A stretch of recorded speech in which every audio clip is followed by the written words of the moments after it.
Hello, my name is Joshua, and welcome back to my channel. Today, oh, by the way, you might recall that a while back I said that I dropped my camera in sand, and it got messed up. Well, I just got a new camera, actually the exact same model. So anyway, today we are on my neighbor's Gideon's property. The cross-eyed mosquito, his brother, is actually not here. But we are going to be searching for snakes and box turtles, and what else, Caleb? Red-eared sliders and snapper. Red-eared sliders, box turtles, types of turtles, and snakes if we can find any. So let's get looking. We're going to be looking along this creek and the side of this hill and mountain, whatever.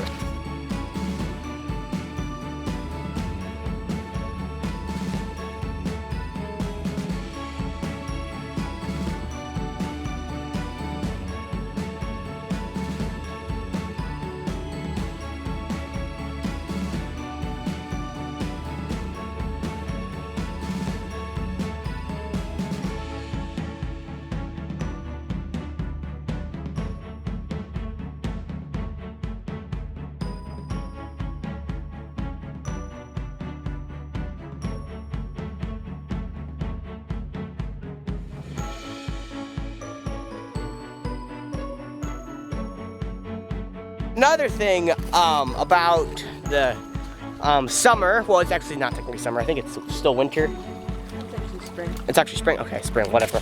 But another thing about the spring is that all the butterflies and the flowers and the leaves go on the trees, bugs come out, and there's gnats and mosquitoes and other stuff like that, which I very much despise.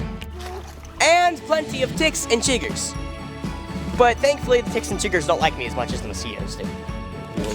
While we're, on this creek bed and rocks, we found some jewelweed. And if you don't know about poison ivy already, I certainly know about poison ivy because I'm extremely allergic. Poison ivy is basically, a plant. You touch it, the oil gets on your hands. A day later, usually 12 to 24 hours, it's your whatever again that came in contact with the plant is itchy, you get blisters, and it's red, swollen, it's not fun. I got it all over my body once. And yeah, I turned out into a big balloon. I could hardly recognize myself. But anyway, this jewelweed here is like it helps get rid of it a bit.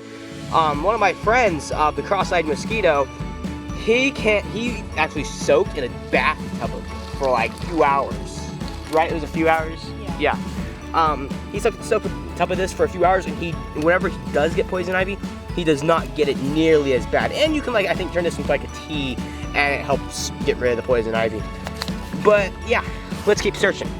As we're also searching just a little bit downstream, we found another discovery. We see these all the time here. But these are some deer prints. You can see because, there's a split hoof here that splits out, and you see here.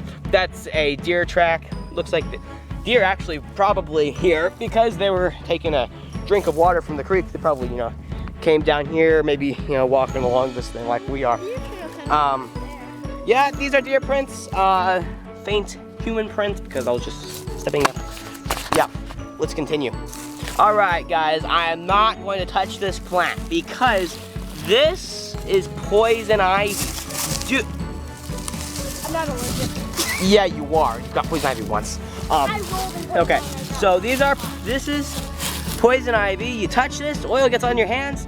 Not fun. You get blisters. It's itchy. You get swollen. Yeah, not fun. I'm not gonna touch this. Like I said, that jewelweed can help it a little bit. And some people may say that they are immune to poison ivy. That poison ivy can't hurt them. Yes, it can. I've heard people who have touched it. A few days later, there's no sign of it. They never got it. But the same person maybe has rolled in it or done a whole day's work in it, and then they got it. My theory is that you can, you might touch it a little bit, but you might not get it. But if you touch it enough, you will get it. But yeah, I get the slightest touch, it spreads all over. But yeah, don't touch this stuff. 3 leaves, the 3 leaves, and this little grooves here. Do not touch that plant. All right, guys, here is a flower called a violet. You probably know of one of these, but what you maybe didn't know is that petals are edible. Whole plant's edible. I ate Okay, whole plant's edible. Well, whatever. First impressions. Joshua's food review. terrible. Not the best food. We found a relic. It has to be something of a long lost civilization. No, I dropped it. Could have been rich. Okay, so we came across the river, and I actually know a lot about this river, quite a lot. And well, it's actually not a river, creek. Forgive me, sue me. But this is a place that my neighbors call Hanging Rock. It's, well, self-explanatory. A rock that hangs over a creek. Now, there's a little story of the cross-eyed mosquito over the ledge of this. Okay, so the cross-eyed mosquito, my friend, Gideon's brother, he was, this big log right here was on top of that ledge.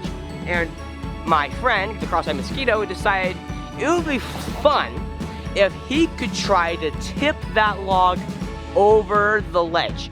Well, he did that. He tried. It kind of got ledged in there, and he was, on there. He was kind of hanging from the ledge, trying desperately to push it down. He almost fell like once or twice, but he managed to give it up after I convinced him to, like, okay, cross-eyed mosquito, you might not want to keep pushing that thing, otherwise you might fall and smash your heads on the rocks, which was wise.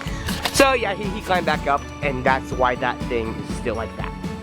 All right, so we're inside underneath the ledge, and we are going to attempt to push it off. Whoa! Okay. Gideon, come out. You know what? I don't want to be. It could end wrong. Oh, there's tons of bark landing on me. It could end very wrong and like fall on me in here. No, we're not gonna do that. Here, snaky. Alrighty, well, I almost slipped here. So this right here is a worm tunnel fossil. Yeah, it's pretty self-explanatory. It's a fossil of worm tunnels, of worms tunnels. Yeah, pretty self-explanatory, but they are cool. I actually used to have a few of these in my old rock collection, but yeah. Another lost relic. It's amazing. You know what? I think I'm gonna send this to the what's a good like ancient history museum, some kind of museum of natural history, not natural history, archaeological history, and yeah, man, this is gonna be amazing. Hold up. This had to be some kind of like king's crown. All right, guys, so that's gonna be the end of the video today. We found not much. We didn't find any turtles or snakes, but nevertheless, it was, fun going down this creek, finding these ancient relics, and worm tunnel fossil, different tracks, and yeah, it was fun. So that's it for today. If you're viewing me on Steemit, then give me a upvote, a re-steam it maybe, reply, whatever.